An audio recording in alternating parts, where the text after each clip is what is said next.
Established over 100 years ago, Watkins Books is one of the world's oldest and leading independent bookshops specializing in esoterica. We have the widest selection of esoteric books in the UK, and our friendly and knowledgeable staff are here to assist you in a unique ambience of our shop. So come and visit us in the heart of London as we're open every day. The More Show is supported by Mindscape, Paranormal and UFO Matrix magazines, available for download on all major digital platforms. If you like what you watch, then don't forget to follow us on Facebook and Twitter for the latest updates on The More Show. Remember to subscribe to our YouTube channel for new weekly television and radio shows. The More Show is in partnership with Ozark Mountain Publishing, taking readers beyond the unexplained.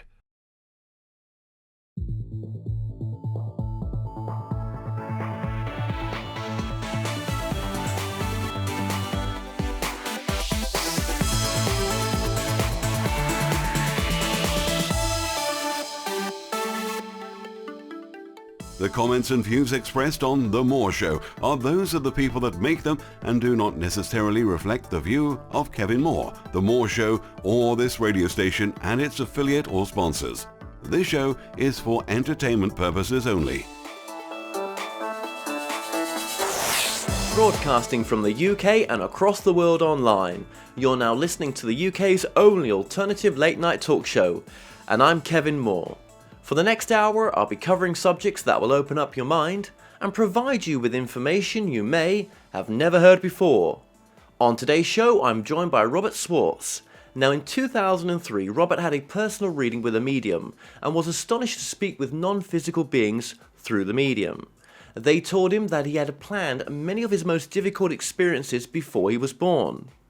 Realizing that a knowledge of pre-birth planning would bring great healing to people and allow them to understand the deeper purposes of their life challenges, he decided to devote his life to the study of pre-birth planning.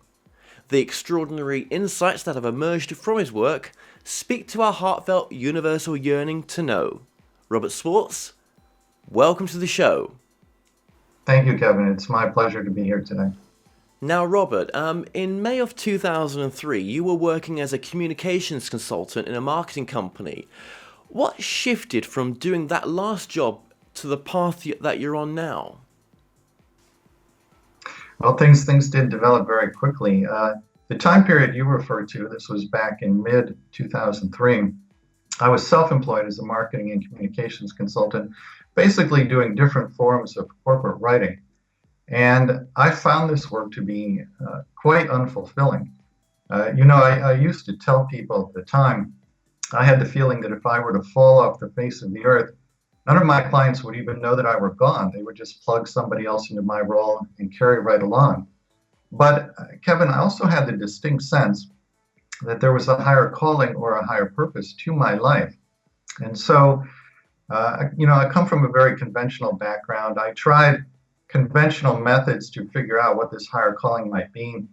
I saw career counselors. I talked to family and friends and asked, what do you think I should do with my life? None of this really shed any light on the matter. So in May of 2003, I did something that I had never done before, although it's commonplace for me now. And that is I had a session with a psychic medium. Now in this session with the medium, she introduced me to the concept of spirit guides. I had never heard that term before. I didn't know what a spirit guide was. She explained to me a guide is a highly evolved non-physical being with whom we plan our lives before we're born and who then guides us through our lives after we get here. And through this particular medium, I was actually able to talk with my guides. Now, they said a number of extraordinary things to me that day, one of which was they said, you planned your life, including your biggest challenges, before you were born. And I tell you, I just shook my head and I said, well, why in the world would I have done that? It seemed incredible. They said, well, you did this for purposes of spiritual growth. Now, coming as I did from such a conventional background, I probably would have dismissed all of this as some kind of delusion on my part. Except that earlier in that same session, the guides had said things to me to indicate that they knew literally everything about me. And I'll give you an example that made a very big impression. At one point during the session, they made reference to a prayer that I had said 5 years earlier. I didn't even remember having said this prayer. It was said at a time when I was going through a lot of personal difficulty, and I was home alone in my house one day, and I said a prayer to God silently, not even out loud. I just thought it in my mind. And the prayer was, "Dear God, I can't get through this alone. Please send help." Now, again, I didn't even remember having said it until they reminded me of it, but they knew all about it. And then they said to me, "Your prayer was answered," by which they meant that additional non-physical assistance had been sent to me. So I'll tell you, when you're talking to beings who know everything about you, including a prayer you said 5 years earlier, alone in your own home and silently in your own mind, that gives them a lot of credibility. So when they introduced this concept of pre-birth planning, I was inclined to listen closely to what they had to say. Now, I can't overstate to you the impact that this perspective had on me. In the days and weeks after that session with the medium back in 2003, I thought about this constantly. And the effect that it had on me, Kevin, was that it allowed me to review the course of my life, and in regard to the challenges I had experienced, to see a deeper meaning or a deeper purpose in them, in many cases for the very first time. And that was a deeply healing experience. So I realized I was onto a concept, this idea that we plan our lives and our challenges before we're born, which could bring a similar kind of healing to other people. And that was when I first started to think about writing the books that became Your Soul's Plan, Discovering the Real Meaning of the Life You Planned Before You Were Born. And then a few years later, the second book, Your Soul's Gift, The Healing Power of the Life You Planned Before You Were Born. And large samples from both books are available for free on my website at yoursoulsplan.com. Yeah, and as you mentioned, being of service to others, like the great Edgar Cayce and others have stated, is an important part of what you do. Yeah, the idea that we plan our lives before we're born is central to the work that I do now, which has expanded and gone in new areas since I wrote the books. The books, I should explain the methodology that I used to research the books. The books were written, that is, I discovered people's pre-birth plans by working with several very gifted mediums and channels. And they got at this information in different ways. One of them is very good at talking with the quote-unquote deceased. So if I was interviewing somebody for one of the books who had a life challenge that involved someone who was now back in spirit, we would work with her. She would call in the deceased loved one, and I would ask the person directly, what did you plan with this person and why did you make those plans? Another one of my collaborators channels angels. Another one channels people's souls, people's higher selves. One of the mediums has the ability to hear the conversations we have with each other before we're born. So we actually went into people's pre-birth planning sessions and listened to those conversations, and I put them word for word into the books. So we hear people talking to their future parents, their future children, lovers, friends, enemies, if they're planning to have enemies. I work with a channel in the Netherlands, Pamela Crabbe, who channels Jesus. Those are some really beautiful channelings in the second book, Your Soul's Gift.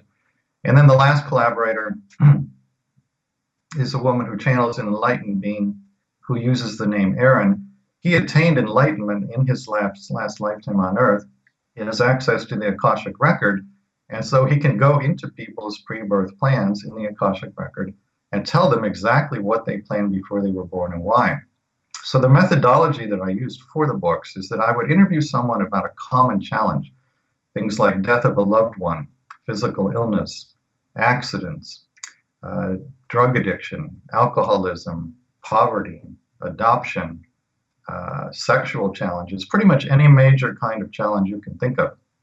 And then that person would have 1, 2, or sometimes 3 sessions with the mediums in which we would ask Spirit, did this person plan this experience before they were born, and if so, why? And then in the books, I present all the information that came through. Now, when the first book came out, Your Soul's Plan, people started to write to me, and they would say, I saw your book. I'd like to know what I planned before I was born. Could you tell me what my life plan is? And for a number of years, I wrote back and I would say, I'm not a medium, I'm not a channel. You should work with one of the mediums in the book. But then I took the training for past life and between lives regression, hypnotherapy. And in a between lives soul regression, this gives the person the opportunity to retrieve the life plan themselves. So I'm the hypnotist. I act as a facilitator. I help the client go into trance. They go through a series of relaxation exercises, some what you could call warm-up exercises that train the mind to do this kind of work. Then they do an abbreviated past life regression as part of the larger between lives regression. And then they do the between lives portion, which means they leave the past life, their consciousness transitions back into spirit to the other side. Generally, they're greeted at that point by a spirit guide. The client will talk briefly with the guide about why they were shown the particular past life they saw and how it affected the plan for the current lifetime. And then most clients go to what is called the Council of Elders. These are the very wise and loving beings who oversee reincarnation on Earth. They know everything about you. So if you get in front of the council, this is a transformative experience. They can answer any question on any subject, including what did you plan before you were born and why? So people come away from a between lives regression often with a detailed knowledge of their pre-birth plan. So would you say that a lot of your truth came from the channelings and mediums that you met and asking your own questions? Yeah, all of the channelers who are in Your Soul's Plan and Your Soul's Gift, I had personal sessions with, usually multiple personal sessions, and I found that they were able to channel accurate information about me, detailed, specific, that they could not have known if it weren't really coming from a spirit. So I vetted them quite carefully myself. But in addition to this information coming to me through the mediums and channels, and now through the between lives regressions, I had my own quite profound experience right around the same time that I had the session with the medium that we talked about a few minutes ago. And I'll share that with your viewers now because it's really quite powerful and quite important. You know, I was home in my apartment. This was in Chicago, Illinois at the time. And I was having just an average workday. I decided to take a break from work and go for a walk. So I'm walking down the sidewalk in Chicago, actually in Evanston, Illinois. And suddenly, Kevin, I was overcome by this feeling of overwhelming unconditional love for every person I saw. And when I say unconditional love in this context, I don't mean the kind of love that someone might feel for a parent or a child or a romantic partner. It was truly an experience of divine love. It was a transcendent experience. I remember it so clearly. The first person I saw was a cab driver, and he was just sitting behind the wheel of his cab waiting for a fare to come along.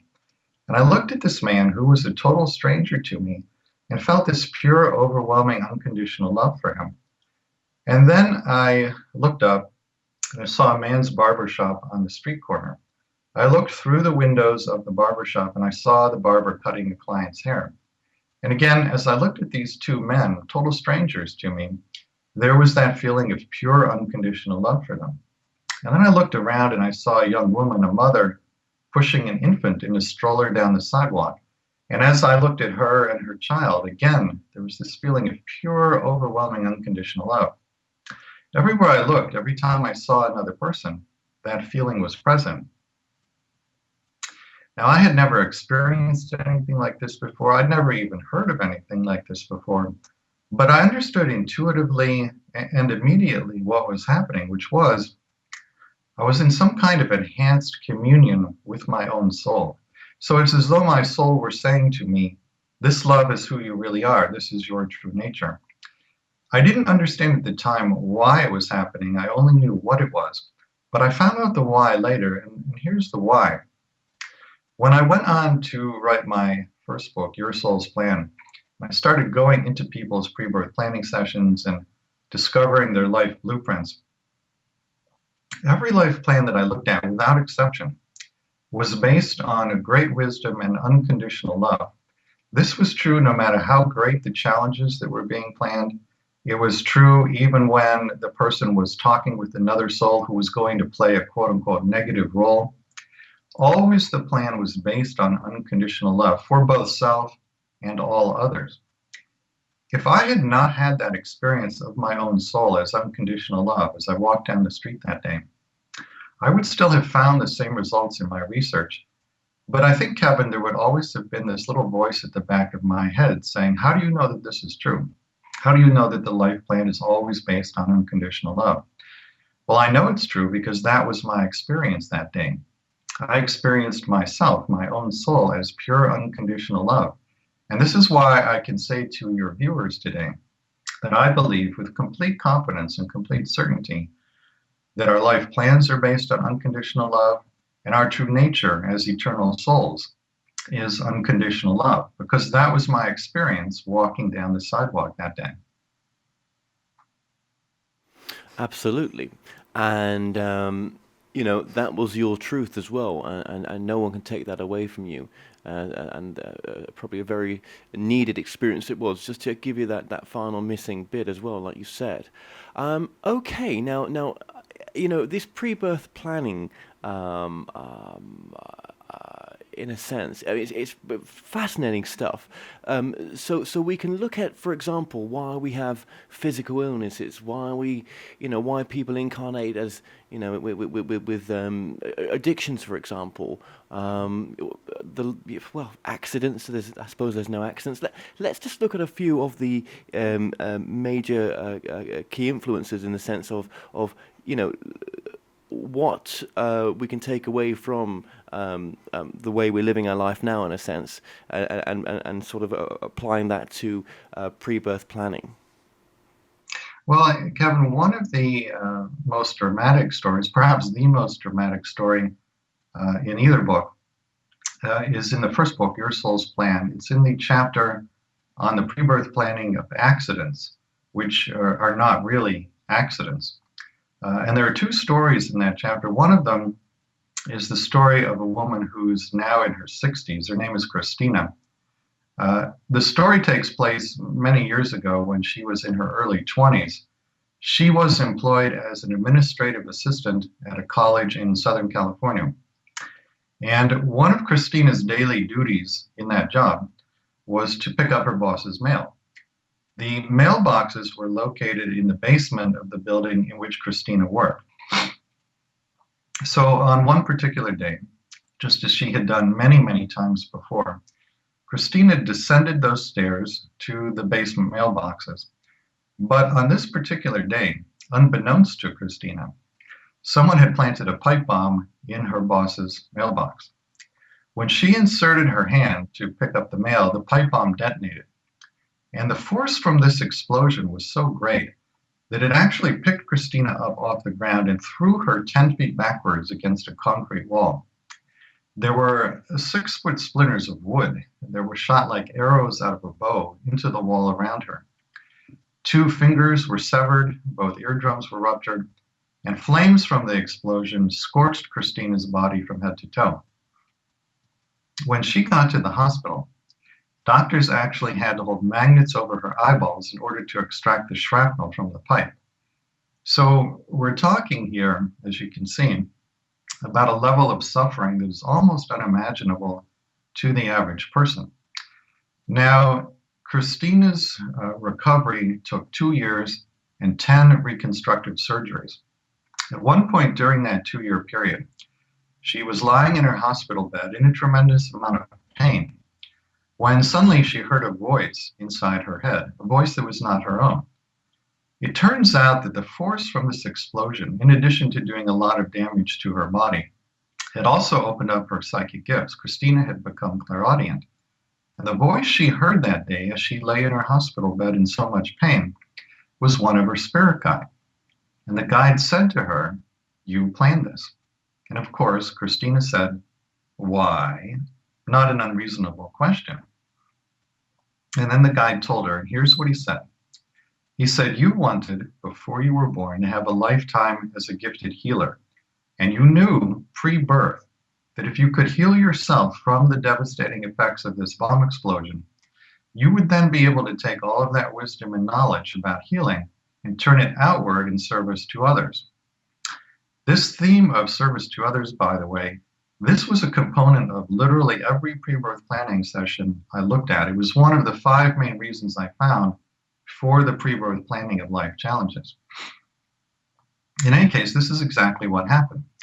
After Christina recovered from the 10 reconstructive surgeries, she picked up a PhD in speech-language pathology, set up a private clinical practice, and at this point in her career, she has healed literally thousands of people.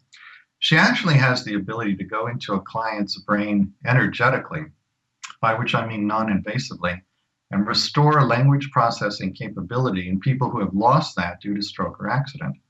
So we're talking here about an extraordinarily gifted healer. And the only reason she can do any of this is because she healed herself first from the devastating effects of that bomb explosion. Now, when I interviewed her for Your Soul's Plan, she said 2 remarkable things to me. The first was, she said, "Rob, I have completely forgiven the person who planted the bomb."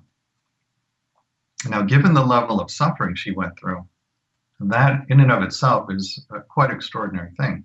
But then she said something even more remarkable. She said, "Rob, I am deeply grateful to the person who planted that bomb." Now think about that. This is somebody who had magnets held above her eyeballs in a hospital to extract the shrapnel from the pipe. And here she is saying in complete sincerity that she is deeply grateful to the person who inflicted that level of suffering on her. This to me is one of the most powerful stories I've come across in all the years I've been researching pre-birth plans, that shows what you can do with an awareness of your pre-birth plan. In other words, you can well imagine that she could have chosen to be angry for the rest of her life. She could have chosen to be bitter and resentful for the rest of her life. She might even have chosen to devote the rest of her life to tracking down the bomber and taking revenge. But because Christina came into an awareness of her pre-birth plan and then really worked with it over a period of years, it didn't happen overnight, but she worked with it over a period of years to get to that place of total forgiveness and then that place of total gratitude. Now, her story is unusual in that it's a bomb explosion, but she herself is not unusual. She's just like you and me. So if she can do that, if she can get to that place of total forgiveness and total gratitude after what she's gone through, then you and I can do it as well. And everybody watching this interview can do it as well. Again, it may not happen overnight. She had to work with that awareness of her pre-birth plan for a period of years, but it made all the difference in her life. And it allowed her to fulfill her life plan of becoming a gifted healer and taking all of that wisdom and knowledge about healing and using it, offering it in service to others. It's an amazing story, Robert. And it's the same for anything, isn't it? I mean, if we go to a smaller scale, for example, and, you've had a really nasty relationship breakup and, you've just, over years, you've just not been able to forgive each other.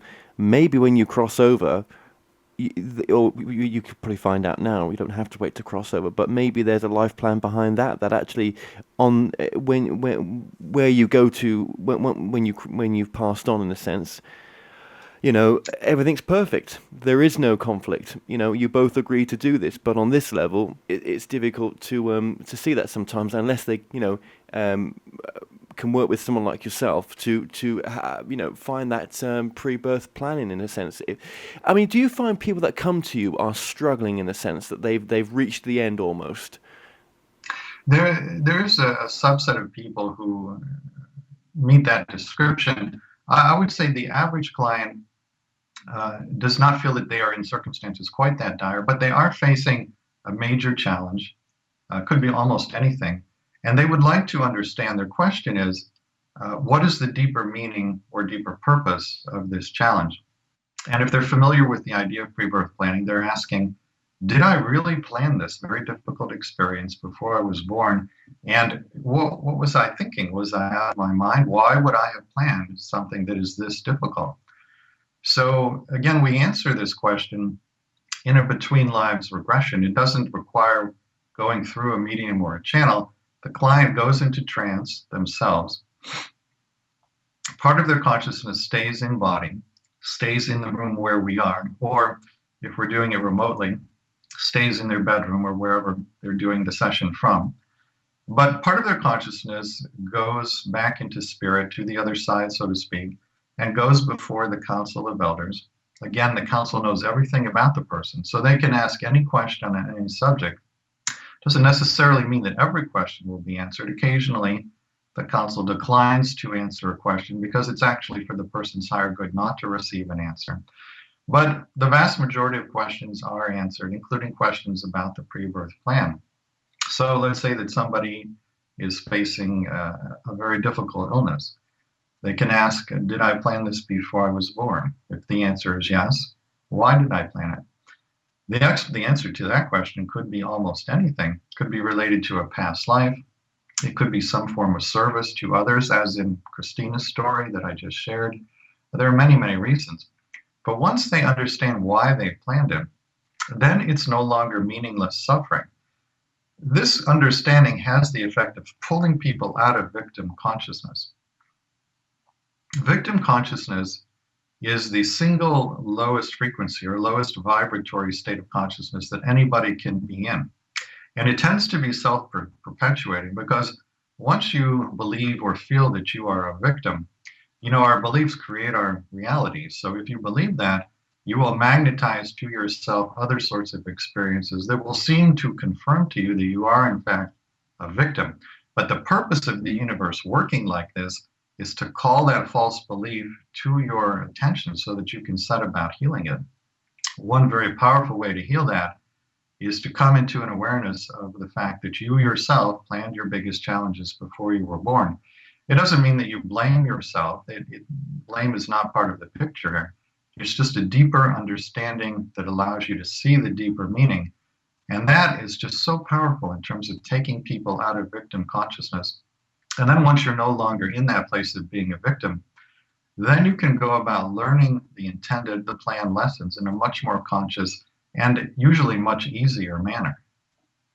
Yeah, and again, you could have a pre-birth planning session just for curiosity as well. It doesn't have to be because you've got any major issues coming in. But at the same time, I don't believe in I do believe in synchronicity in a sense. Everything happens for a reason. People are brought to someone like yourself at the right time because that's what they need in a sense. They may think it's a bit of curiosity as well, but it is very interesting. Do you think though? Well, one quick question as well. You talked about victim consciousness. In a sense, it's almost like life is a mirror, life is a reflection. Yeah, that's exactly right, Kevin. And one of the things I found in my research, and I talk about this in the second book, Your Soul's Gift, one of the 5 main reasons for planning life challenges is to heal false beliefs or false feelings about the self. And when I say false here, I mean false from the perspective of the soul. So the average person has had many, many lifetimes. And the average person has also had at least one lifetime, if not many, in which certain things happen that cause them to develop false beliefs or false feelings about the self. 2 of the most common false beliefs or false feelings about the self are that one is unworthy or perhaps even worthless, and 2, that one is powerless. The soul knows that these things are not true.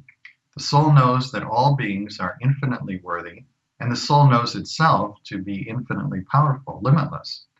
So if the incarnate personality, which is a portion of the soul's energy in a physical body, develops a false belief or a false feeling about the self, to the soul, and this is a rough approximation, but to the soul, this feels like if you imagine yourself walking through an old house that's filled with cobwebs, and you walk through a cobweb and it clings to your head. To you, that would feel icky, for lack of a better word, and you would try to brush the cobweb away. You would try to clear it away. When the incarnate personality develops a false feeling or a false belief about self, At the soul level, to the soul, it feels roughly equivalent to that icky cobweb clinging to you, and the soul wants to brush or clear it away. So the way this works, and I'm coming back now to your question about how the third dimension mirrors our beliefs back to us. The way this works is that if you believe, either consciously or subconsciously, that you are unworthy or worthless or powerless, you will draw to yourself repeatedly experiences that seem to confirm to you that you are in fact unworthy or worthless or powerless. Now, from our very human perspective, this may seem to be cruel and punitive, but I can assure everyone listening that it is not the universe's intention to be either cruel or punitive. The universe is loving, and the universe's loving intention is to mirror your beliefs or feelings about yourself back to you so that you can bring them, if they're subconscious, into the light of conscious awareness, where you can then set about healing them. This is, in fact, a basic function served by life in the third dimension. The world mirrors you back to you so that you can discover what's within your consciousness. And if there's something there that's in need of healing, bring it to the light of conscious awareness where you can then set about healing it. That's basically what's happening in those instances of perceived unworthiness or powerlessness. Yeah, it's very complicated, isn't it, in one sense, because it's almost asked the question, well, what is the soul looking for? Why is it incarnating? Why is it needing to go through this experience to have that kind of cobweb on its face, if you want to call it, which is not a bad analogy in a sense. I mean, it's just, these are these questions unanswerable? Well, if the question you're asking now is, what is the original motivation or intention of the soul for coming into body? It's not healing false beliefs or false feelings about the self, because obviously before souls ever first came into body, they wouldn't have had incarnate experiences in which they developed those false beliefs or feelings. So the original intention of the soul, as I understand it, is that the souls were in a realm of great love, unconditional love, and beauty and joy and light, very much as the other side is classically portrayed. And there was a certain portion of the souls who asked the question, what else is there? What is beyond the confines of this place of oneness and unconditional love? And so those souls ended up incarnating in the third dimension as a form of exploration, as a form of discovery. And this served another very important purpose because, as I understand it, we were all individualized aspects of God or the One or Source, whatever term you'd like to use. Divinity is within each of us. And so Source or God is experiencing itself through a different lens, through a different prism that is the individual in body. So when souls decided to place a portion of their energy in physical bodies on Earth or other third dimensional planets, this also served the function of allowing God or Source to experience itself through multiple different lenses. But those were the main things that were happening, as I understand it, when souls first came into body. Now, the pathway back to the realm of oneness and unconditional love, as I understand it, turned out to be a bit more complicated and arduous than the souls had understood when they first came into body. Because once they got here, then, according to universal law, they started accruing karma through certain actions. And then once the karma's in place, that energetically draws souls back into body to balance and release the karma. Balancing and releasing karma is another one of the 5 main reasons why we plan life challenges before we're born. So this is my understanding of how we first came to be here. Okay, yeah. I mean, it's no like I say, it's a difficult question, and it's an interesting answer. It's an interesting answer. But I think when I was listening back to you answering the question, it's almost insignificant in a sense, because it what really matters. Well, I was thinking as you were saying the answer is the here and now. How can we? Because this is where we are. I mean, it's fascinating to look at these questions, and sometimes I ask them just to see, well, is there something in the answer that could help us in the here and now? But really, present moment and being in the here and now and applying what you're doing, this pre-birth planning, I think that's very important, because it can bring a lot of peace, and it can bring a lot of understanding of why things are the way they are. Well, that's really what the intentions of my work are all about. The intentions are to help people awaken, by which I mean come into an awareness or even a knowing that they are more than the body, more than the personality, more than the thoughts and the emotions, that they are in fact holy eternal souls. A second intention is healing. And a third intention of my work is to help people understand the deeper spiritual meaning and purpose of their life challenges. And of course, those three things are interrelated and interconnected. But that's basically what the work is all about. And when you talk about the present and going into the present moment, I said earlier that I talked about my experience with my own soul as unconditional love. Yeah. And I said that I believe that all of our souls are made from the energy of unconditional love. It's really when you are wholly in the present moment that unconditional love arises most easily, most completely. In the presence, love arises. And so that's how we tap into and express our true nature on the physical plane. And to the extent that we do that, that is a particularly sweet and joyful experience for our souls. It's a form of service to them. The soul very much wants to express its true nature, unconditional love, on the physical plane. Yeah, absolutely. And we're not, in a sense, cheating anything, are we? By looking into our pre-birth planning. I mean, because obviously free will plays a part in life. We seem to have the free will to make our own decisions, but by looking into the pre-birth, we're not destroying any hard work that we've laid any sort of foundations for, are we? I don't believe that we are, and I'll tell you why. The soul has the ability to incarnate in any point in linear time and in any geographic location.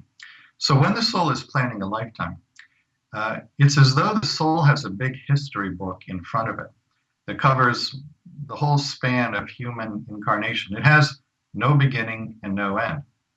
And each page and each line and each word represents a certain moment in linear time. So the soul is flipping through this infinitely large book, looking for the optimal place and time in which to incarnate in order to learn certain lessons. Because the soul can incarnate in any location and at any time, if you are someone who felt at the soul level that your intentions could best be fulfilled by not ever delving into your pre-birth plan and perhaps never hearing about it, you could very easily choose to incarnate at a point in linear time, or even now at a location where you would never be exposed to this idea of pre-birth planning. That would be very easy to arrange. And indeed, most of the incarnations that have taken place previously in linear time meet that description. The vast majority of the population at any point in previous linear time would not have been able to avail itself of this perspective.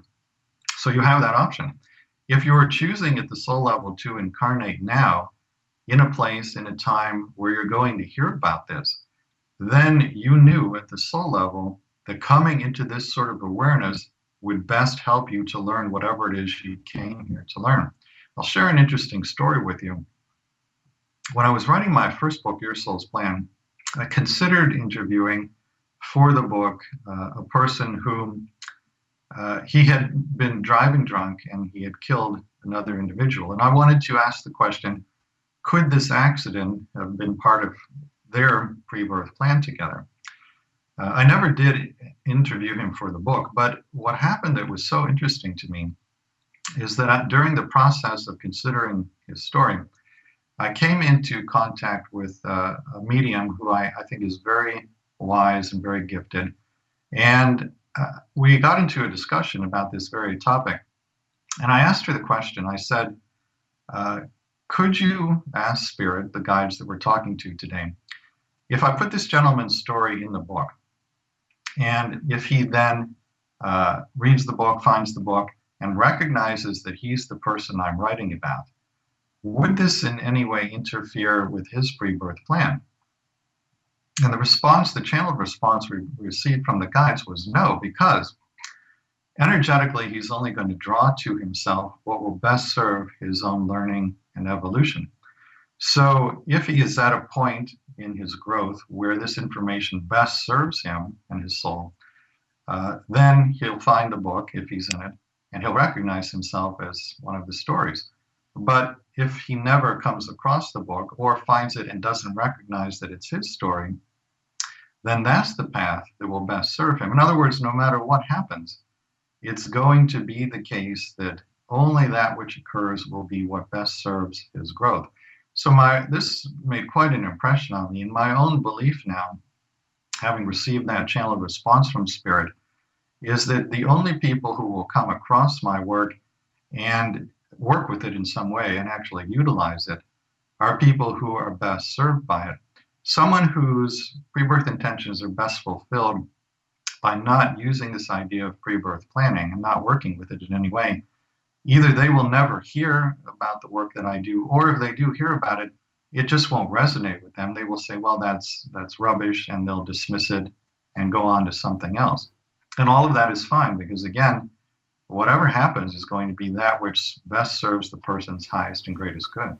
Well, isn't that interesting? What best serves them, and that sort of aha moment you had, where only those that will come into your path is for the best serving of those people, for whatever evolution that they're on, in a sense. And I would think coming in contact with yourself, it would be quite a rapid evolution, because you're quite centered and really into these subjects in one sense. But then you could say, well, there's people that talk about a global sort of awakening happening, and I wonder how true that might be in the bigger sense of things, because some people will never come across material like this, even religious material they'll never come across. But let's just concentrate on the spiritual material. They'll never come across it in their lifetime, because obviously it doesn't best serve them. So this whole idea of a mass awakening or some sort of global shift, in a sense, maybe it will never be like that. Maybe incarnating onto planet Earth, it happens because there's opposites, and if everything was the same, there'd be no opposites. Well, that's right. And this is something I talk about extensively in my books, that a lot of the learning and a lot of the pre-birth planning is based on this idea that at the soul level, we learn through opposites. In other words, often we choose to incarnate in circumstances in which we will experience the exact opposite of what it is we ultimately want to learn and express. A common example would be to incarnate into a family in which one is treated with a profound lack of compassion. That soul very often has a pre-birth intention to deepen in compassion. But the reason they choose a family like that is that the absence of compassion in the external environment motivates and sometimes even forces the person to go within, where they cultivate self-compassion. And then, having cultivated self-compassion later in life, they can turn it outward in service to others. And there again is that theme of service that I talked about. But Kevin, in terms of the global awakening that you talk about, I firmly believe and see that is happening. I think there's a worldwide awakening occurring, in which people are coming into a knowing, or at least a sense, that they are more than the body, more than the personality, that they are eternal beings, that they're souls. But the other aspect of this worldwide shift in consciousness is this. The shift, I don't think, has to manifest in anyone's life in any particular form. In other words, it doesn't have to take the form in someone's life that they come into the idea of pre-birth planning, that they believe it, or that they even believe that they're eternal souls. We come back again here to this idea that the soul wants very much to express its true nature, unconditional love, on the physical plane. So I believe that in many cases, this worldwide shift or awakening that you talked about and that I see happening, it takes the form of people coming more into their true nature, quite apart from whether or not they ever hear about or believe in the idea of pre-birth planning. You have now millions and millions of people all over the world who are becoming increasingly loving human beings. And that is the fulfillment, ultimately, of the soul's pre-birth intention. It doesn't have to take the form of believing in pre-birth planning. So just going back to pre-birth planning, do people need to be in your presence for a life between life reading or past life session? There are a couple of other ways. Being a client would be the most common way, but one possibility is that they could volunteer to be interviewed for my next book. I'm not sure yet exactly what I will write about in the next book, but anyone who may be interested in participate can contact me through the contact form at yoursoulsplan.com or write to rob.schwartz, SCHWARTZ, at yoursoulsplan.com. Just tell me a little bit about yourself. Tell me also if you have any experience doing hypnotic regression work, because I'm going to interview only people who know from experience that they go into trance easily and deeply. The people who are chosen to be in the next book will receive a free between lives soul regression. So that would be one way to do this. Also, I'm very much aware that not everyone can afford to do this. And so in the main menu of my website, there's a link that says help someone. And on that page, I feature the story of someone who has contacted me, who would like to have a between lives soul regression and who simply can't afford it. And so what I do on that page is present the person's story and why they feel they would benefit from the session. And then I ask for someone that I refer to as an angel to donate half of what the usual fee would be. Then I waive the other half and do the session at half price, with that portion of it being paid for by the angel or the donor. So this is a new program that I started last year. And so far, it's been a means for a couple of people to have between life soul regressions at no charge to them. Anybody who's interested in doing this, again, write to me at rob.schwartz at yoursoulsplan.com, and we can talk about putting your story without using your real name on the Help Someone page. Hey, that's a really nice thing to be able to offer. That is, and wow, I didn't know you did that. So we're going to link that up to this interview as well. We'll put all the links for your books on there as well. What would you say? I mean, if we're going to sum this interview up, what would you say is the most important message of your work? I think the most important message I can give anybody is to remind them of who they really are, which is to say you are a holy, eternal, courageous soul. You are the brave soul who left a realm of love and light and peace and joy to come here to Earth to experience some very difficult challenges so that you could do things like balance and release karma, heal, experience contrast, be of service to others, resolve false beliefs or feelings about the self. These are the main reasons we plan life challenges. And anyone coming into body, regardless of how easy their life may be, is going to experience difficulty here. That's the nature of life on Earth at this point in linear time. Anyone choosing to come here is a tremendously, tremendously courageous soul. And you know, Kevin, when I say this to people, sometimes they will say to me, well, Rob, how am I supposed to think of myself as courageous when I'm afraid so much of the time? There's so much fear in my life. The answer to that very good question is that each and every one of you knew before you were born that fear would be a big part of the package. There was no way you could not have known that. I would submit to you that only the courageous plan fear. And I'll say that again. Only the courageous plan fear. So when you have that experience of wondering what the heck your life is all about, you have that experience of wondering why you are here, maybe you even have that experience of feeling like you wish you could go home, this is the moment to, and I mean literally do this, Go to a mirror, look into your own eyes, and remind yourself of who you really and truly are. Say to yourself, I am a holy, eternal, courageous soul. I'm the brave soul who left a realm of love and light, peace and joy to come here to earth to experience great challenges in service to myself, my soul, and others, because that's really and truly who you are. That's my most important message to people.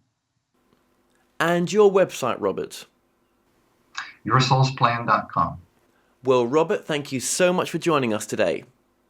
You're very welcome, Kevin. It's been a lot of fun. It's been a pleasure and an honor. Well, we've come to an end on tonight's show.